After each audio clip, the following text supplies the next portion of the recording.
अस्सलाम वालेकुम। आपको एक्सप्रेस न्यूज़ की इस खुसूसी ट्रांसमिशन जमहूर का मंशूर में खुशामदीद।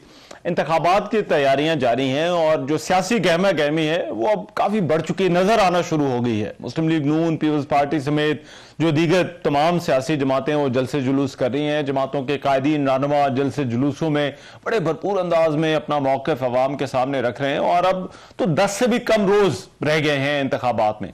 इलेक्शन कमीशन ने दूर दराज के अजला में बैलेट पेपर्स और इंतखाबी सामान की तरसील का काम भी शुरू कर दिया, जबकि बैलेट पेपर्स की छपाई का अब इतलात ये है कि 60% काम मुकम्मल हो गया है। ताहम डॉन न्यूज़ की खबर के मुताबिक मुतअद्दिद हलकों में बैलेट पेपर्स की दोबारा छपाई के बाइस इजाफी कागज खत्म हो गया है और अब किसी हल्के के बैलेट पेपर्स अगर दोबारा छापने पड़े तो ताखीर का भी इम्कान है। अमन व अमान अलबत्ता कायम रखना इन दोनों इलेक्शन के लिए अहम है। कराची में 2 सियासी जमातों के कारकुनान के दरमियान झगड़ा, फायरिंग के तबादले में एक शख्स नाबाक हो गया, एक जख्मी हुआ, जबकि नामालूम अफराद ने 2 गाड़ियां भी नजर आतिश कर दी। इलेक्शन कमीशन ने आज हसास और इंतहाई हसास की 2 कैटेगरीज हैं जिनका डाटा जारी किया है। इलेक्शन कमीशन के लिए पुरअमन और शफाफ इंतखाबात का इनेकाद एक बड़ा चैलेंज होगा जो भी इस वक्त माहौल है। फिर एक और डेवलपमेंट यह है कि लेवल प्लेइंग फील्ड से मुतालिक शिकवे अब भी जारी हैं। तहरीक इंसाफ के रहनुमा गौर खान ने कहा कि हमें लेवल प्लेइंग फील्ड तो क्या फील्ड ही नहीं देगी। बल्ला छिन गया, उम्मीदवार आजाद निशान से लड़े हैं लेकिन वो अपनी पार्टी के साथ हैं। ना हमें कागजात फराहम किए गए, ना ही मुखालिफिन से सवालात करने का मौका मिला। तहरीक इंसाफ के आजाद उम्मीदवारों के हवाले से सियासी जमातें दावे कर रही हैं कि वो जीत कर उनकी जमात में शामिल हो जाएंगे। बिलावल भुट्टो के बाद आज परवेज खटक ने भी यह दावा किया कि पीटीआई के हिमायत याफ्ता उम्मीदवार उनके साथ हैं। इंतखाबात के लिए इलेक्शन कमीशन की तैयारियों का अमल कहां तक पहुंचा, इंतखाबात के लिए अमन व अमान की सूरत हाल किस तरह से यकीनी बनेगी, आज़ाद उम्मीदवार जो हैं वो अपनी इंतखाबी मुहिम किस तरह से चला रहे हैं, क्या तहरीक इंसाफ को फ़र्क पड़ा है बल्ले का निशान मिलने या ना मिलने से। तो ये लेवल प्लेइंग फील्ड वाला सवाल भी है जो आज हम इस 1 घंटे के अंदर करेंगे, क्योंकि ये तमाम के तमाम मामला इलेक्शन से जुड़े हुए हैं। मेरे साथ एक बड़ा एक्सट्रीम पैनल जो है वो मौजूद है। ऑन ग्राउंड जो कुछ हो रहा है उस पर बड़ी गहरी नज़र है। आमिर असरार साहब ब्यूरो चीफ इस्लामाबाद हैं हमारे, मेरे साथ इस्लामाबाद स्टूडियोज़ में मौजूद हैं। फैसल हुसैन ब्यूरो चीफ कराची, जमशेद बागवान ब्यूरो चीफ पेशावर और मोहम्मद इलियास हमारे ब्यूरो चीफ लाहौर के हैं। इन तमाम से पूछेंगे कि इस वक्त ऑन ग्राउंड क्या हो रहा है, हालात क्या हैं और क्या वाकई ये जो अब 10 दिन से कम वक्त बचा है इसमें तैयारी पूरी है। आमिर असरार साहब, ये जो गिला शिकवा हो रहा है लेवल प्लेइंग फील्ड मिलने ना मिलने का, इसको आप किस तरह से देखते हैं? क्या ऑन ग्राउंड भी ऐसे ही है कि तहरीक इंसाफ कोई रैली नहीं निकाल पा रही, कोई उनको जो एक इंतखाबी सरगर्मी वो करना चाहते हैं वो उनको नहीं करने दी जा रही? रहमान साहब सॉरी, मैं थोड़ा सा ये हूँ कि एक तो मुझे मेरी आवाज आ रही है और आपकी आवाज, चले हम कोशिश करेंगे जरा मैनेज करें। मैं प्रोडक्शन को कह देता हूं, डायरेक्ट बात कर लेता हूँ इसको उतार के, क्योंकि फिर बात नहीं हो सकती। ठीक है, देखें, लेवल प्लेइंग फील्ड का मसला है पीटीआई का, नो इशू। मतलब कोई ये कहे कि जी पीटीआई को खुल्लम खुल्ला इजाजत है तो वो गलत बात है। मतलब हकाइक से आंखें नहीं चुराई जा सकती। लेकिन हमें 2 चीजें देखनी होंगी, एक 9 मई को देखना होगा, दूसरे केपी में कैसे बैरिस्टर गौहर भी रैलियां कर रहे हैं, मरवत साहब भी कर रहे हैं और बहुत सारों ने की है। ये क्या फर्क है? मैं ये बात इसलिए कर रहा हूं कि पंजाब में भी पुलिस है, केपी में भी पुलिस है, पाकिस्तान तो एक ही है। आप मुझे ये बताएं कि वहां पे कराची में जब ये पिटाई कर रहे हैं उसके ऊपर 2 राय हैं कि जी पहले पुलिस ने की और क्या कानून हाथ में लेना हर जगह पे दुरुस्त काम है, यही सिखाया गया है। आप मुझे ये बताएं कि बलूचिस्तान में ये क्या कर रहे हैं? इनकी लीडरशिप गायब हुई है बुनियादी तौर पे। अच्छा। देखें, इमरान खान तो जेल में है, शाह महमूद कुरैशी जेल में है, बाकी कितने जेल में हैं जो बाहर बैठ गए हैं, जो हल्कों में नहीं आ रहे। लेकिन ये जो हो रहा है कि किसी ने कोई कॉर्नर मीटिंग रख ली, उसके घर छापा पड़ गया, जावेद हाशमी अब मैं उस पे आ रहा हूं, जो कैंडिडेट है मैं उस पे आ रहा हूं, कहीं छुपता फिर रहा है। मैंने ये इनकार नहीं किया कि ये हो रहा है, लेकिन ये 9 मई हो रहा है। अच्छा। मुझे इसके ऊपर इसके अलावा कोई जवाब नहीं है मेरे पास।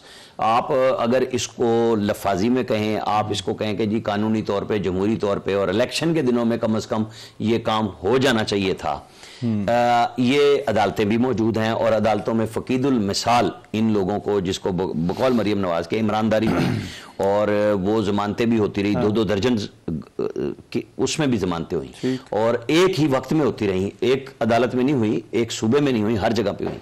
तो जब लाडलापना इतना इंतहा पे गया तो 9 मई कर दिया। जब 9 मई कर दिया तो अब इनको वो खान साहब क्या कहते हैं कि मैंने ताकतवर से बात करनी है, मैंने पॉलिटिकल फोर्सेस से नहीं बात करनी। ना निगरान हुकूमत कहीं बीच में है, ना कोई मुस्लिम लीग नून है। तो जब स्टेट के इंस्टीट्यूशंस पे आपने हमला किया तो जवाब भी स्टेट की तरफ से है। उसको आप जो मर्जी कहें, वो लेवल प्लेइंग फील्ड इनको इस इलेक्शन में तो अवेलेबल नहीं है और ना होगी।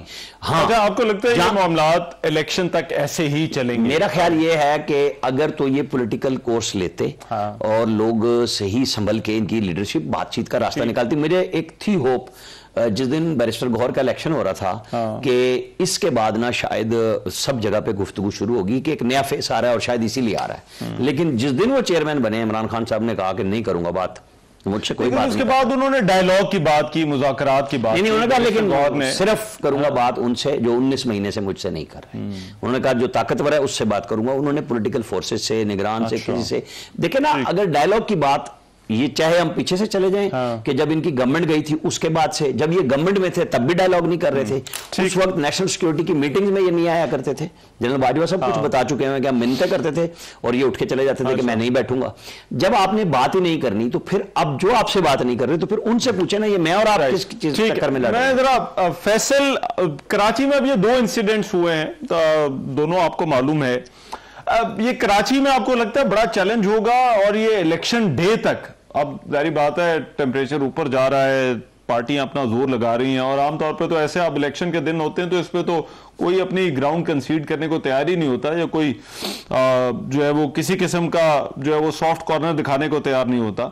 तो ये कराची में आपको लगता है पुरान शफाफ इंतखाब हो जाएगा, खैरियत से हो जाएगा सब कुछ? देखिए, इसकी तो खाली दुआई की जा सकती है कि पुरअमन माहौल में इलेक्शन जो है वो हो जाए।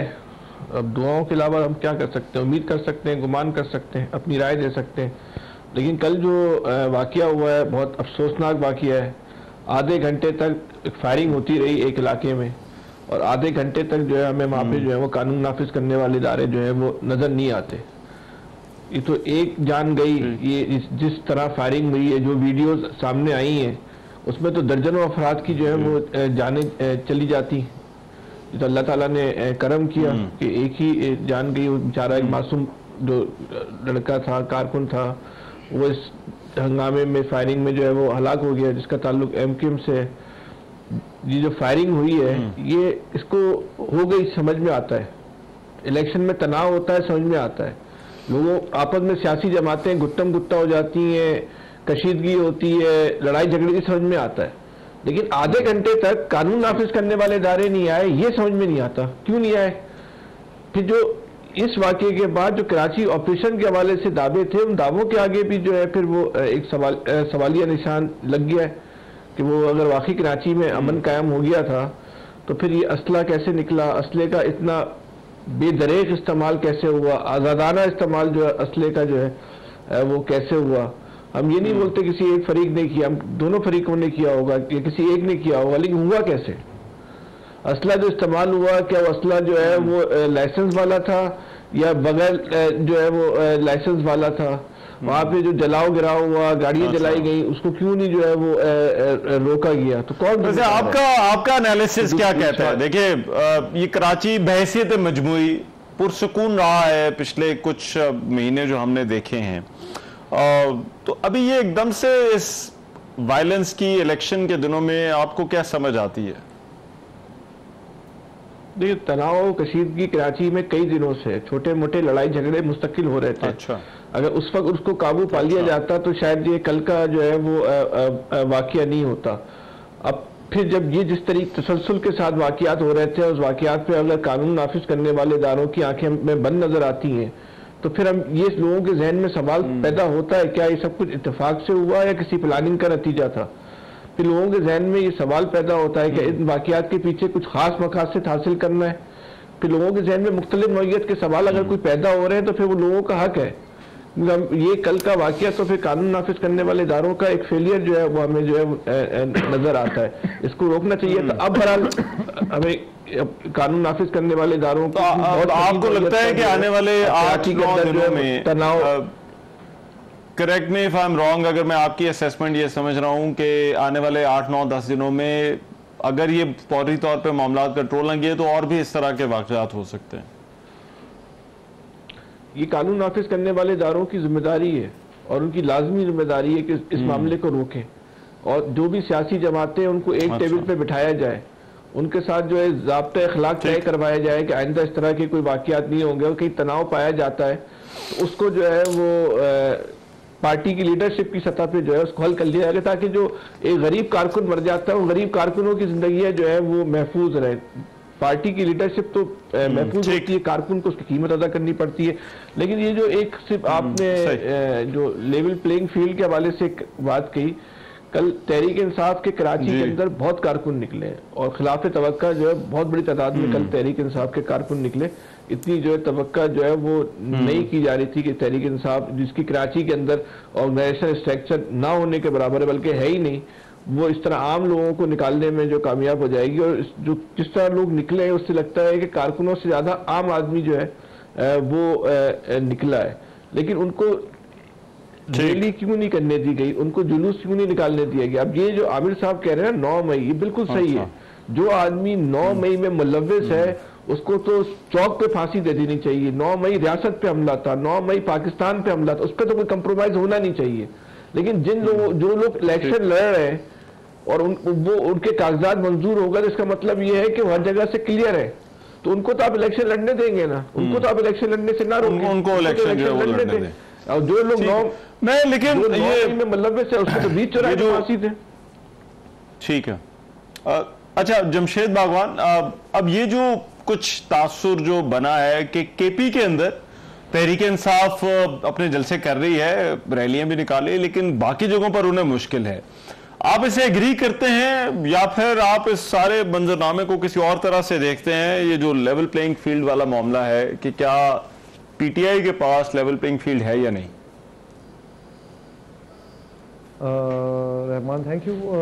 एक अगर मैं बात करूं कि खैबर पख्तूनख्वा 2013 से पहले से ही इमरान खान पे जो है वो मेहरबान है, तो वो मेहरबानी अभी भी चल रही है। आपको पता होगा कि पेशावर हाई कोर्ट ने उनका बल्ला वापस किया था, सुप्रीम कोर्ट ने छीन लिया वापस, लेकिन वो जो भी लोग जो पंजाब को मतलूब होते हैं, जिस तरह सरताज गुल का एपिसोड हुआ, वो पेशावर हाई कोर्ट आई, एक सूबे से दूसरे सूबे, फिर उन्होंने 10 जमानत राहदारी हासिल की। तो खैबर पख्तूनख्वा एक महफूज किला है और इमरान खान का, लेकिन वो उसको कैसे डील करते हैं ये एक बड़ा मसला है। अगर आप देख लें तो पीटीआई के लोग 9 मई तक काफ़ी गर्म थे, लेकिन उसके बाद जो इमरान खान ने डिसीजन लिए, खसूसन शेर अफजल मरवत, बैरिस्टर गोहर जैसे लोग, उनको शाहराम तरक्की पे फोकियत देखिए कुर्बानी तो सारे लोग दे रहे हैं। पीटीआई में पकड़े भी गए हैं, हमारे कई वजीर जो है वो मफरूर रहे, उनको जेल की हवा भी खानी पड़ी, अदालतों ने उनको जमानत दी हुई है। तो खैबर पख्तूनख्वा में एक नरम माहौल अभी भी उनके लिए बरकरार है, वो पब्लिक में भी है और वो इंतजामिया की सतह पे भी है। उस तरह की सख्ती नहीं हो रही जिस तरह पंजाब का जिक्र करते हैं या शायद इस्लामाबाद या दीगर इलाकों का करते हैं। लेकिन मुझे बताएं, देखिए खैबर पख्तूनख्वा में एक तासुर वहां की सियासत के हवाले से ये है कि सिर्फ वोट जो है वो बानी पीटीआई का है, बानी चेयरमैन का है, उसके अलावा वो किसी को भी सामने ले आए लोग उसको जो है वो मान लेंगे और इससे इंतखाबात में कोई फर्क नहीं पड़ेगा। अब वो बंदे जो परवेज खट्टक की तरफ चले गए हैं या जो वैसे आजाद लड़े हैं, आपके ख्याल में फर्क पड़ रहा है उससे, या फिर वोट सिर्फ जो है वो पीटीआई का एक ही जगह पर है और वो कायम रहेगा? देखिए सर, रहमान सिर्फ वोट नहीं है, वोट को निकालना भी है, वोट को पोलिंग स्टेशन तक पहुंचाना भी है और बैलेट बॉक्स तक पहुंचाना है। तो ये काम जो है ये पार्टी के रहनुमा करते हैं और उसके लिए बाकायदा प्लान होता है। हमने देखा 2018 में इनके पास बहुत अच्छा प्लान था, टेक्नोलॉजी इस्तेमाल की, हर वोटर को बार बार 10-10 बार मैसेज किए पीटीआई वालों ने अपने यूथ के जरिए कि आपने हमें वोट दिया, इमरान खान इस तरह है, रोजाना डेली बेसिस पे। और खुसूसन जो पीटीआई ने मुतासर किया था वो खवातीन थी, उनको, ये आप 2018 की बात कर रहे हैं बैठे हुए, बिल्कुल। और अब उसके बाद भी जो बाय इलेक्शन में उसमें भी ये तरीकेकार अपनाया जिसमें इमरान खान खड़े थे, उसमें भी ये तरीका कि हर खातून को दिन में 5 मरतबा मैसेज करते थे कि इमरान खान को वोट दे। तो वो जो सिलसिला था उसके पीछे एक तंजीम थी, वो तंजीम अब उस तरह नजर नहीं आ रही जिस तरह पहले था। जाहिर है शेर अफजल का इधर इतना नेटवर्क नहीं है, वो पिछले कई सालों से इस्लामाबाद में रहते हैं, बैरिस्टर गौहर भी उधर प्रैक्टिस करते हैं, तो जो वकीलों का एक फैक्टर इन्होंने डाला है वो शायद उनको इफेक्ट करेगा। दूसरी तरफ जो आज़ाद उम्मीदवार है, जो उनको पार्टी टिकट नहीं मिला, जो डिजर्व करते थे और उनको नहीं मिला। अब मैं मिसाल की बात करता हूँ कि पेशावर में सबसे ज़्यादा जुलूस जो PTI के पेशावर के सदर थे उन्होंने निकाले और काफ़ी सारे पुलिस ने उनको तंग किया, लेकिन उनको टिकट नहीं मिला। तो ये भी एक इशू है कि लोग, कुछ लोग जो, हालांकि वो आज़ाद नहीं खड़े, लेकिन इस तरह के कई लोग हैं जो आज़ाद खड़े हैं और जो बल्ले का नुकसान इनको हुआ है ये शायद इनको बहुत वो आप कह रहे हैं वो अभी भी मैदान में हैं लोग? जी बिल्कुल, वो लोग जो जिनको टिकट नहीं दिया वो ऐसे, हाँ बिल्कुल है। मैं आपको बताता हूँ, जो पेशावर हाई कोर्ट ने इनको ऑफर दी थी, जब ये पेशावर हाई कोर्ट आए थे, इंटर पार्टी इलेक्शन थे, तो इनको हाई कोर्ट ने ऑफर दी थी कि आप दोबारा इलेक्शन करवा दें 48 घंटे में। आपकी खुद कहता है इतनी मुनज़्ज़म पार्टी है तो 48 घंटे में इलेक्शन हो सकते हैं और ये इलेक्शन कमीशन का जो एतराज़ है वो खत्म हो जाएगा। लेकिन उस वक्त इन्होंने टाल मटोल की, फिर सुप्रीम कोर्ट में कहा हमें इलेक्शन के लिए टाइम दे। तो ये जो पॉलिसी और जो तब्दीली है ना, वो इनको मुसलसल हिट कर रही है। अब मैं बता दूं कि जो शेर अफजल मरवत है या उसके फैसलों पे सबसे ज्यादा तनकीद जो हमारे सबसे मजबूत वजीर थे तैमूर सलीम झगड़ा, उन्होंने काफी बार की। जो इमरान खान के साथी थे आतिफ खान, उन्होंने उस पर एतराज किया। तो ये अभी लोकल लेवल पे भी है। ठीक है, इमरान खान का एक वो करिश्मा है उसके अभी भी है, लेकिन जो इलेक्शन है वो एक वो क्या है, लेकिन इनकी पार्टी के अंदरूनी इख्तलाफात हैं और खास तौर पर KP के अंदर। ये उनको बहुत जमशेद भाई से एक सवाल पूछ लूं, रहमान भाई अगर आपकी इजाजत तो जमशेद भाई से एक सवाल पूछ लूं। पूछें जी, पूछें जरूर। जमशेद भाई, वो आप जो जमशेद भाई आप ये कह रहे हैं कि 2013 में 18 में मेहरबान थी, 2013 और 18 में तो फौजी एस्टेब्लिशमेंट इमरान खान पे मेहरबान थी। इस वक्त आप जो कह रहे हैं अभी भी लोग मेहरबान, अब कौन लोग मेहरबान है? क्या एस्टेब्लिशमेंट 2 हिस्सों में तकसीम है? नहीं मेहरबान नहीं है, लेकिन उनके साथ इस तरह कुछ हो नहीं रहा जो पंजाब में शायद हो रहा हो। शायद जो निगरान हुकूमत है या इंतजामिया है उसकी वजह, जो टफ टाइम पंजाब में या देखिए मैं आपको एक और बात बताता हूँ। जो आजाद उम्मीदवारों की बड़ी तादाद है, मतलब इस तरह के उम्मीदवार खड़े हैं कि आप समझ रहे हैं कि यूनियन काउंसिल का इलेक्शन हो रहा है, सूबाई असेंबली का नहीं, 19-19, 20-20, तो जाहिर है सबसे ज्यादा वोट PTI का है। ये सबसे ज्यादा जो है वो खराब भी होगा, जाहिर है जितने ज्यादा उम्मीदवार होंगे वो। अच्छा देखिए, PTI के बहुत सारे लोगों का ये ख्याल है, मैं जरा इस पर आगे भी हम करेंगे बात। PTI के बहुत सारे लोगों का ख्याल है कि उनको कैंपेन की जरूरत नहीं है, अब वो जो है वो निकल आएंगे, वो उनके वोटर वोट पड़ जाएगा। लेकिन मैं जरा जमशेद इस पर आगे करने अगले सेगमेंट में करते हैं बात, लेकिन मैं पहले अलियास से पूछ लूं कि कितना फर्क पड़ा है अलियास साहब के इंतखाबी निशान बैट की जगह कुछ और है और वो बैट की बजाय किसी और इंतखाबी निशान के ऊपर मुहिम चला रहे हैं। तो पंजाब खास तौर पर ये जो लाहौर और आसपास के इलाके हैं, आपके ख्याल में ये उम्मीदवारों की कैंपेन पर क्या फर्क पड़ा है? देखिए रहमान, इस पर उम्मीदवारों की कैंपेन पर बड़ा, यानी इस पर सबसे बड़ा असर ये पड़ा कि उनको जो अपने वोटर्स के पास जाने से उनको बताने के लिए पता नहीं है कि ये हमारा कैंडिडेट है कि नहीं, उनकी पार्टी का नामजद है कि नहीं, वो बताना जाके पड़ता है, लोगों के पास जाना पड़ता है। और उनके पास कोई निशान ऐसे हैं कि जो अजीब व गरीब निशान है कि 4 पहिए है, किसी के पास बैंगन है, किसी के किसी के पास रैकेट है, इस तरह के निशान है। उन्होंने भी अब ऐसे किया है कि पोस्टर जो छुपवा रहे हैं उस पर अपने लीडर की तस्वीर प्लस उनको जो झंडे का रंग दिया जा रहा है और इस तरह करके वो लगा रहे हैं। लेकिन उनके जो बैनर्स और पोस्टर लगाने के जो शरह है वो बहुत ही कम है। मुख्तलिफ एक इलाके में लग गए, दूसरे इलाके में, तो इस तरह वो लोगों को सही तरह बता नहीं पा रहे। सोशल मीडिया पर कैंपेन कर लें, लेकिन वो जो अच्छा, तो आपको लगता है इससे फर्क पड़ा है जिस तरह से कैंपेन चलती है एक कैंडिडेट की चलती? बिल्कुल, हर बंदे के पास तो नहीं पता चल सकता। कई लोग हैं जिनको इस बारे में पता ही नहीं कि कैंडिडेट कौन सा, वो एक निशान था, वो निशान को जानते थे। तो दूसरे, लेकिन वो PTI ने डिजिटल प्लेटफॉर्म्स पे बड़ा वो इस्तेमाल कर रहे हैं। उन्होंने वो अपनी राब्ता ऐप बना दी है, फिर आप मैसेज करें तो आपको फौरन उम्मीदवार का नाम, उसका इंतखाबी निशान आपको मैसेज में आ जाता है, तो उससे कोई इनकी बचत आपको नहीं लग रही। आप देख रहे हैं शहरी इलाकों में तो चलो पंजाब के कुछ लोग लड़के पढ़े लिखे हैं जो कर लेंगे, देहातों में क्या करेंगे? लोगों के हर किसी के पास तो नेट की फैसिलिटी नहीं है। और लोग किस तरह जाएंगे सोशल मीडिया पर, किस तरह जाएंगे? बहुत कम तादाद है जो इस तरह आते हैं। शहरी इलाकों में तो ये चला लेते हैं, शहरी इलाकों में तो, देहातों में तो अब वो दूसरी तरह भी कैंपेन चलाई जा रही है कि मसाजिद के बाहर खड़े होकर लोग पम्फलेट बांट रहे हैं और बता रहे हैं कि PTI का नामजद कैंडिडेट ये है, इस तरह की चीज़ें कर रहे हैं। लेकिन उससे वो भरपूर तरीके से जैसे होता है कि अपना जो वोटर है उसको उस तरह नहीं निकाल सकेंगे, और वोटर उस तरह अगर नहीं निकलता तो फिर ये बड़ा टर्नओवर कम हो सकता है। लेकिन ये भरपूर तरीके से कोशिश, किसी से पूछ लें आप जाके कि PTI का कौन कैंडिडेट, वोट डालना है, सबने PTI को डालना है जाना, लेकिन कैंडिडेट लोग ये तो कहते हैं कि हमने तहरीक इंसाफ को वोट डालना है। लोग जब कैंडिडेट का नाम पूछते हैं उनको पता नहीं है, वो सिर्फ अपने उसको जानते हैं, कप्तान को जानते हैं या अपनी पार्टी को जानते हैं।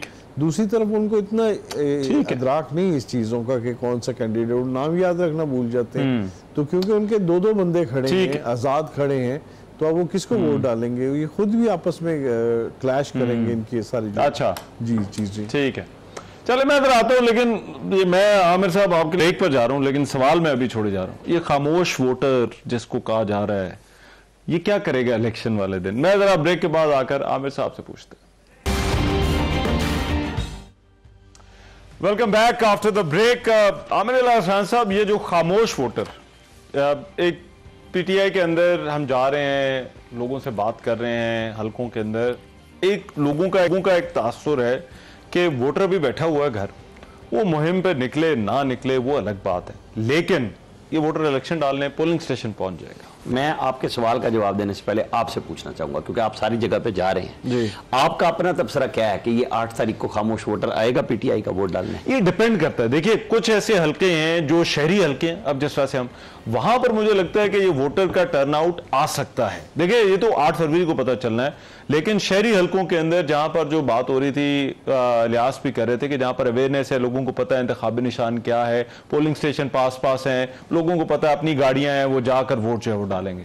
देहात का भी देखना होगा, देहात में अगर तो इतना जोश और जज्बा, अगर बहुत ही ज्यादा इमोशनल है लोग, तो वो फिर पहुंच सकते हैं, वरना मुझे तो मुश्किल लगता है। चलें हम इस पे बात करते हैं। अब मैंने आपसे पूछ लिया, मेरी राय ये है कि इलेक्शन मैं बराह रास्त 92 से देख रहा हूँ, ठीक है, मतलब चाहे जिमनी इलेक्शन हो या कुछ हो, फिर कॉलेज दौर में 90 का इलेक्शन हमने उस वक्त भी देखा। वोटर 70% मूव करता है 2 दिनों के ऊपर, यानी 7 और 8 फरवरी कर लें। इलेक्शन से पहले वाला दिन। हाँ, एक बात, इलेक्शन कमीशन ने आसानी ये किया कि आज भी उनका सोशल मीडिया पे, जिसकी चूंकि ग्राउंड पे बात हो रही है ना कि लोग सोशल मीडिया पे अवेयर हैं, उन्होंने हर बंदे के लिए मैसेज किया कि 8300 पे मैसेज करें, आपको आपका पोलिंग स्टेशन मिल जाएगा। मैंने किया खुद भी कि जी हाँ मेरा फलां जगह पे, ताकि ये कोई ना गिला करे कि जी तो हमें तो पोलिंग स्टेशन का नहीं पता था। ये होगी बात उनकी जो सब जानते हैं, ठीक है, जो नहीं जानते वहां पे सबको जाना है, कैंडिडेट को पहुंचना है, उसके साथियों ने पहुंचना है। एक है जलसे, कैंडिडेट तो हर घर पे नहीं जा सकता, उसकी टीम जाती है। अब यहां पे जो लैग करेगी ना बात, वो करेगी जो पॉलिटिकली PTI की मुहिम ठंडी है। भाई वो कहते हैं ना जी घर घर खामोशी से जारी है, फलां है, मतलब सोशल मीडिया पे आ रहा है ना, तो फिर ये रिजल्ट निकलना चाहिए। लेकिन मुझे ये बताएं कि जी आप अगर हम पॉश एरिया से, उनको नाम ना लें, कराची के कहें, लाहौर के कहें, इस्लामाबाद के कहें, यहाँ पे 13 में भी वो लोग मम्मी डैडी जिनको कहा जाता है, वो अपनी गाड़ियों में हैट सर पे रख के बुजुर्ग लाठियां टेकते हुए आके जोक दर जोक उन्होंने इमरान खान को वोट डाला, कोई शक नहीं। 2018 में उस तरह ही निकले, लेकिन उतने नहीं निकले थे जितने आने चाहिए थे। फिर ज़िमनी इलेक्शन में सारे खत्म हो गए। आज इमरान खान की मकबूलियत बहुत ज्यादा है, मानते हुए बात कर रहे हैं।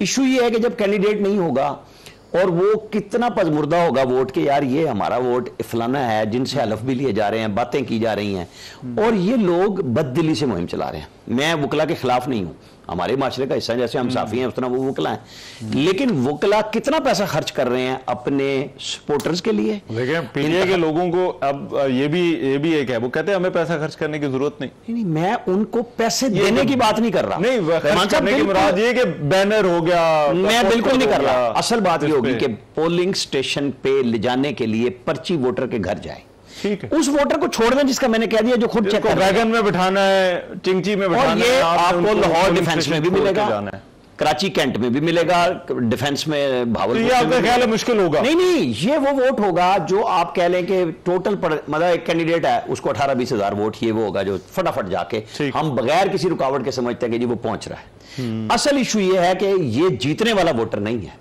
जीतने वाला वोटर है जिसे आपको हर सूरत में पोलिंग स्टेशन पे पहुंचाना है। यहां पीटीआई को 2013 में मार पड़ी थी, किसी ने नहीं रोका था, 2013 में हवा भी बनी हुई थी, लेकिन वोट मैनेजमेंट ये पॉलिटिकल स्किल होती है। अब अगर जिन लोगों ने सीखा भी था, सारे माशरे में इस वक्त गायब है, भागे में है, निकले में है, डरे में है, छुपे में है। इशू ये है कि इसके लिए पीटीआई की कितनी तैयारी है। आप सारा एग्री करते हैं कि पीटीआई की 33 नशिस्तें जो 2013 में थी और 2018 में कितनी थी, मेरा ख्याल है देखे ना 100+ पे चले गए और नून उनसे आगे, उसके बाद आजाद मिले। करें ये फर्क था पीटीआई की, यही चीज, ये चीज इनको बहुत मतलब मुझे ये पता लग रहा है, मैं मेक एंड ब्रेक नहीं, मैं ख्वाब नहीं देखता, हकीकत सामने रख के कहता हूं, मुझे लग रहा है कि इस पे इनको बहुत मार पड़नी है। ये जितनी बातें भी हो रही है ना पोलिंग स्टेशन पे, चाहे वो वोटर खुद आ रहा है या लाया जा रहा है, वो नजर आएगा। हमने ना 2018 पीटीआई का वोटर इस तरह का नहीं है कि वो छुप के जाएगा। 2018 में मैं फैसल से पूछता हूं, फैसल 2018 में हमने पीटीआई के वोटर्स को देखा कराची में लाइनों में लगे वोट डाले, और ये 2013 में लाहौर में हमें ये सिचुएशन नजर आई थी। मुझे डिफेंस वाला हल्का याद है जो NA 125 था उस वक्त, जो साद रफीक वाला हल्का था, वहां पर लोग इस तरह से पहुंचे। कराची में आप मुझे बताइए ये खामोश वोटर क्या करेगा 8 फरवरी को?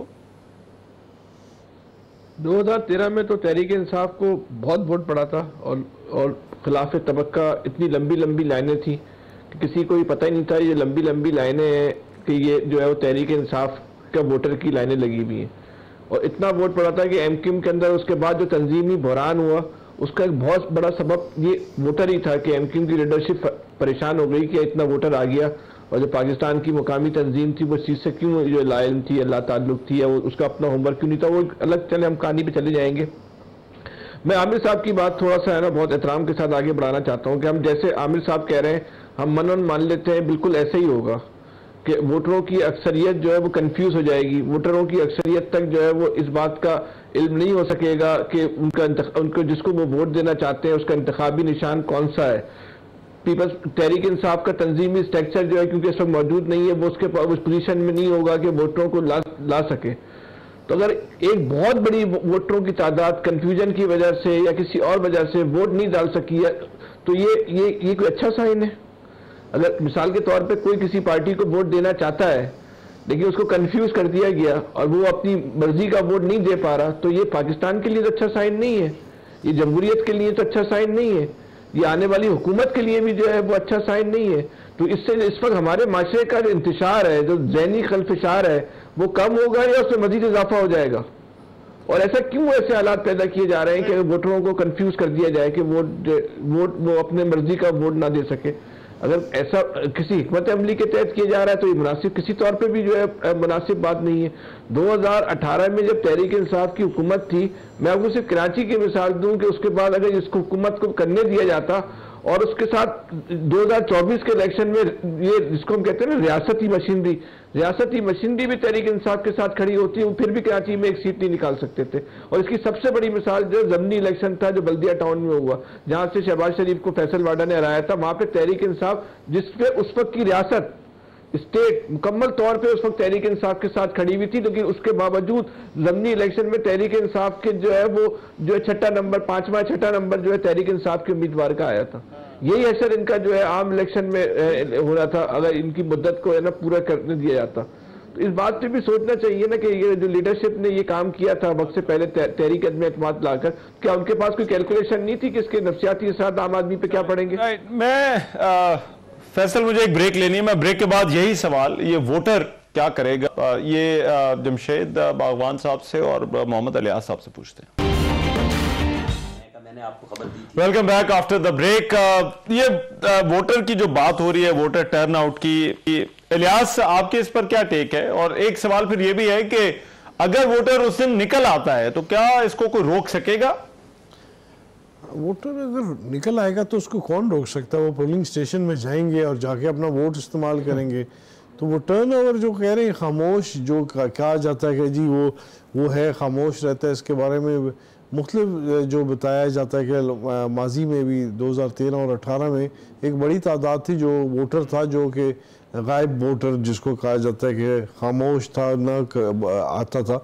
लेकिन अब अगर वो वोटर आता है तो उसको वोट डालने से तो कोई नहीं रोक सकता। वो पोलिंग स्टेशन में जाए, अपने उम्मीदवार को जो भी वोट डालना चाहता है। वो कह रहे हैं कि अगर बिलफर्ज ये वोटर निकल आता है बड़ी तादाद में तो फिर इसको रोकने वाला कोई अरेंजमेंट नजर नहीं आ रहा। तो वो कौन रोकेगी? इलेक्शन कमीशन रोकेगा या कुछ इस तरह के अरेंजमेंट्स हो कि उनको रोके, उनके दरवाजे बंद कर दिए। जिसके पास शनाख्ती कार्ड होगा वो आके वोट डालेगा। अगर ये ना हो कि 9 मई वाले जो इश्तिहारी हैं उनको पकड़ने के लिए कोशिश की जाए तो उधर फिर एक ये होगा कि वो तो नहीं आएंगे डरते मारे भी वोट डालने के लिए, क्योंकि उनको फिर पता चलेगा। उनके लिए बाकायदा एक जियो फेंसिंग हुई थी, लिस्टें बनी थी और उन लोगों को पकड़ने की कोशिश की जा रही थी, वो लोग नहीं आए। अभी भी इलेक्शन जो लाहौर में जो इलेक्शन की कैंपेन जो चलाई जा रही है, जो जलसे होते हैं तो उसमें देखते हैं रैलियों में जहाँ भी कई कॉर्नर मीटिंग्स हो रही है उधर पुलिस ये चेक करती है कि वो लोग मौजूद तो नहीं है या अपना हुलिया बदल के इधर आए हैं या कैंपेन चला रहे हैं। उनके घरों में चेक किया जाता है ताकि वो लोग अरसा दराज से गायब हैं। इनमें उनके बड़े लीडर्स भी गायब हैं जिनकी आज तक कोई पता नहीं चल सका, ना कोई उनको ढूंढ के लाया जा सका। अलबत्ता वो इलेक्शन लड़ रहे हैं और उनके देख लें हलकों में जिसमें मियां असलम इकबाल, लेकिन जमशेद राइट जमशेद, ये खैबर पख्तूनख्वा में तो थ्रेट लेवल भी बहुत ज़्यादा हाई है इन इंतखाबात को लेकर। अमन व अमान कायम रखना, वोटर का घर से पोलिंग स्टेशन तक जाना और अपना वोट कास्ट करना, आपको लग रहा है इसके लिए जो एक अरेंजमेंट मौजूद होनी चाहिए वो है वहाँ पर केपी में? बिल्कुल, अरेंजमेंट तो सारी पार्टियां करती है, होती है। लेकिन मैं आपके जो अपने 2 सवाल पूछे मैं थोड़ा उसका उनका जवाब देता हूँ। वो इलियास साहब ने कहा जिसके पास शनाख्ती कार्ड होगा वो वोट डाल सकता है, ठीक है, लेकिन उसको घर से पोलिंग स्टेशन भी जाना होगा। और ये अगर आप 2013 में एनपी वालों से पूछ ले कि किस तरह उनको पोलिंग स्टेशन से रोका था तो ये भी आपको समझ आएगी कि पाकिस्तान है क्या कुछ हो सकता है। वो आप जो खामोश वोटर की बात करें ना, मैं इसको स्विंग वोट कहूँगा। और स्विंग वोटर जो होता है वो हवा पे होता है, और ये हवा जो है ये सिर्फ सोशल मीडिया पे नहीं होती, ये ऑनग्राउंड भी होनी चाहिए। तो हवा जो है इस वक्त ये है कि पीटीआई का जो वर्कर है ना वो सिर्फ और सिर्फ इमरान खान को वजीर आजम बनाना चाहते हैं, उनका कोई और एजेंडा नहीं है। तो इमरान खान वजीर आजम नहीं बन सकते, एक बात। दूसरा जो है जो प्रोपेगंडा हो रहा है, जैसे बिलावल कहते हैं कि मैं आज़ाद लोगों के साथ हुकूमत बनाऊंगा, परवेज खट्टक कह रहे हैं कि पीटीआई के लोग मेरे साथ हैं। मैं इसको ये लोग जो है ये उनको जो पीटीआई के उम्मीदवार है ये उनके लिए बहुत नुकसानदेह है। मैं आपको सिंपल सी बात बता रहा हूँ, परवेज खट्टक जो असद कहता रहे वो अपने हल्के में 2-3 हफ्ते पहले बहुत ज़्यादा पॉपुलर थे। अब 3 हफ्ते से उनके पीछे प्रोपेगेंडा हो रहा है कि वो जीतने के बाद परवेज खट्टक के साथ शामिल हो जाएंगे, तो उनका जो पॉपुलरिटी लेवल है वो गिर रहा है। तो ये प्रोपेगेंडे जो है ये इलेक्शन तक चलेंगे और जो स्विंग वोट होगा। आज तो खट्टक साहब ने भी कहा है कि ये जो आजाद उम्मीदवार जिनको पीटीआई ने नामजद किया है वो उनके साथ हैं। ये बिलीवेबल ये पहले है, बात था हो सकती है जी। रहमान ये तो उन्होंने जब बैट का निशान था उससे पहले कहा था कि बहुत सारे आजाद उम्मीदवार जीतेंगे, हालांकि उस वक्त बैट का निशान वापस नहीं दिया गया था। परवेज खट्टक की ये उससे पहले प्रेडिक्शन है, उन्होंने कहा ये सारे आजाद लड़ेंगे और ये मेरे साथ शामिल होंगे। क्योंकि जो पीटीआई का बंदा है वो मुस्लिम लीग नहीं जाएगा, ये आप याद रखें, वो नेशनल पार्टी में भी नहीं जाएगा, वो जाएगा तो अपनी ही पार्टी के किस तरफ जाएगा। और परवेज खट्टक उनके लिए सुटेबल कैंडिडेट होगा। एक तो वो मतलब है पुराने सियासतदान हैं, लोगों को साथ मिला के चलते हैं और उनके साथ चलना भी आसान है। उन्होंने इमरान खान जैसे आदमी से 5 साल अपनी हुकूमत चलवाई, बीआरटी भी बनाया उनके मुखालफत के बावजूद, वो बहुत मुखालिफ थे, वो जंगला बस। लेकिन परवेज खट्टक ने पेशावर में बना के दी। तो परवेज खट्टक जो है वो खिलाड़ी है सियासत का पुराना, लेकिन जो स्विंग वोट होगा वो पीटीआई का जो वोटर है वो सिर्फ इमरान खान को वजीर आजम बनाना चाहता है और इमरान खान फिलहाल वजीर आजम नहीं बन सकता, ये सबको पता है। ठीक। आमिर साहब, ये जो आज़ाद वोटर के वाले से अब एक बिलावल ने भी क्लेम कर दिया, फिर खट्टक साहब का भी क्लेम है, इतना ये आसान काम है? जो बंदा पीटीआई वाले देखें, पीटीआई वाले कहते हैं कि जो बंदा इस सब के बावजूद पीटीआई के साथ ठीक है, वो कैसे मान लें कि वो किसी और पार्टी में चला जाए? असल में ना सबने माले गनीमत समझ लिया इसे, पीटीआई के कैंडिडेट्स को माले गनीमत समझ लें। अब इशू ये है कि जो लोग डाई हार्ड थे वो सबसे पहले भाग गए। जो ओरिजिनल पीटीआई थी आपको पता है वो नहीं टिकी। अब ये जो जमशेद बागवान बात कर रहे हैं ना, स्विंग वोट, आईपोर का जो सर्वे आया पंजाब पे वो 45 क्या आया, आप अगर देखें उन्होंने पीटीआई के वोट को वहीं रखा है, उन्होंने पीएमएलएन का जो वोट बढ़ाया वो स्विंग वोट को कहा है। अच्छा। कि जिनको पता है कि पीटीआई नहीं आ रही मामलात और हालात पे, और उन्होंने ये पंजाब का सर्वे किया। ये हो गया। अब जो जीतने वाला आजाद उम्मीदवार, अच्छा, अब मैं आपको टाइम जरा कम है, मैं बिल्कुल इसको क्लियर करता हूं। देखें जीतने वाले ना, मैं जमशेद साहब की इस बात से इख्तलाफ करता हूं कि जो पीटीआई का जीतेगा तो वो परवेज खट्टक के पास चला जाएगा और अगली बात करेंगे आईपीपी में चला जाएगा। सबको पता है पंजाब में आईपीपी, मतलब अगर उसको हम इस तरह ही ले लें कि जी वो अपनी पुरानी पार्टी, ये सारे के सारे अपनी पार्टियां छोड़ चुके हैं। मरकज में वो वहां जाएंगे जहां हुकूमत जारी होगी, और सूबे में भी वहां जाएंगे ज्यादातर जिन्होंने अपनी पार्टी पोजीशन रखनी है ना वो रखेंगे। कि जी अगर कोई पीटीआई का पहले 3 दिन रिजल्ट नोटिफाई होने के बाद, अब वो 5 दिन के बाद रिजल्ट नोटिफाई होते हैं, गजट नोटिफिकेशन के 3 दिन के अंदर उन्हें अपनी पार्टी पोजीशन क्लियर करनी है ताकि किसी को मखसूस नशिस्तों का फायदा हो। ठीक है। तो प्रेशर तो शुरू हो जाएगा जीतने के साथ ही। अच्छा। अब उस प्रेशर को आप समझें, उसके हल्के का वोटर क्या चाहेगा, ठीक है, उसको तरगीब कहां से मिल रही होगी जो जीत, अच्छा वो खंबा जो जीतेगा, इसके बावजूद वो अपनी वफादारी मेरे हिसाब किताब में बदलने में टाइम नहीं लगाएगा। क्विकली इलियास साहब, पहले आपकी राय इस पर आजाद उम्मीदवारों के ऊपर। देखिए जी, आजाद और फिर फैसल हुसैन से। देखिए एक बात है कि पीटीआई के वोटर को उनकी हमदर्दियां, उनका वोट बैंक हासिल करने के लिए बिलावल भुट्टो की जानब से भरपूर कोशिश की जा रही है। वो उनकी बिल्कुल सिंपैथी उनके साथ कर रहे हैं और उनके जो लीडर है उसकी गिरफ्तारी पर और उनका साथ दे रहे हैं, उन पर जो चापे डल रहे हैं वो बिल्कुल उन पर बयान जारी कर रहे हैं ताकि वो इस वोट बैंक को हासिल करें। अलबत्ता जो आज़ाद उम्मीदवार जो खड़े हैं वो उनके लिए बड़ा ज़रूरी होगा कि जी उनको किसी पार्टी में शामिल होना पड़े या जिस तरह भी है वो एक इसके बाद जो है इलेक्शन के बाद एक फिर बाजार शुरू हो जाएगा और ये आजाद उम्मीदवार बड़ी कीमती होंगे। 3 दिन जी वो बड़े इंपॉर्टेंट होंगे। बस मेरे पास टाइम क्योंकि अब थोड़ा रह गया है। फैसल हुसैन साहब, आपकी राय इस पर, ये आजाद जो जीतेंगे और मेरा ख्याल है जीतेंगे, काफी लोग होंगे, क्या बनेगा इनका? देखिए बिल्कुल जीतेंगे। जो गुमान किया जा रहा है कि मंडी लगेगी, मंडी में जो जितना बड़ा खरीदार होगा, जिसके बाद जितना बड़ा ब्रीफ केस होगा वो उसको जो है खरीद लेगा। उससे जो है अगर जो खरीदार अगर बड़ा है तो उससे जो अक्सरियती जमात है, जो पीटीआई का हमायत याफ्ता हुआ, आपको लगता है वो भी वो तैयार होगा इसके लिए? अगर बाखुशी नहीं होगा तो जबरी तौर पे तैयार करवा लिया जाएगा बिकने को। हो जाते हैं तैयार, बस चढ़ जाते हैं, जहाज में तैयार हो जाएगा। जबर से भी अगर पैसे ही आ रहे हैं ना जेब में, इसमें क्या है, हाँ जहाज में सैर कर लेता है तो इतनी टेंशन। चलो ठीक है, बहुत शुक्रिया। ये मंडी लगेगी बाद ये आमिर इलियास राना साहब, जमशेद बाग और फैसल हुसैन साहब हमारे साथ मौजूद है। एक ब्रेक लेते हैं, वापस आते हैं। Welcome back. इंतखाबात के हवाले से तैयारियां भरपूर तरीके से जारी हैं। अब 10 दिन बचे हैं, लेकिन ये जो 10 दिन है ये बड़े इंपॉर्टेंट है। एक तो सिक्योरिटी के हवाले से जो अमन अमान की सूरत हाल है उस पर बड़ी गहरी नज़र रखना होगी, और ये बुनियादी तौर पर काम जो इंतजामिया है उसका है, इलेक्शन कमीशन का है कि वो किस तरह से खास तौर पर उन इलाकों पर तवज्जो देते हैं जहाँ पर मामला जो है वो ख़राब हो सकते हैं। कराची एक मिसाल है जो वाक़या हुआ है, लेकिन इस पर फौरी तौर पर एक्शन लेना होगा, इसको देखना होगा कि इस तरह के और वाकयात ना हों।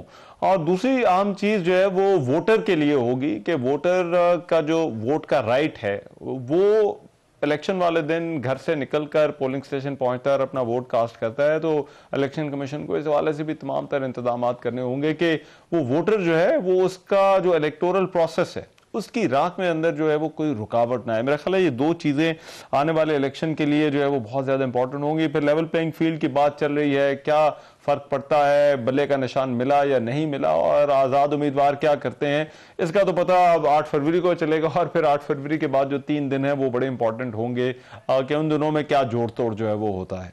मेजबान माना से को इजाजत दीजिए, अल्लाह निगहबान।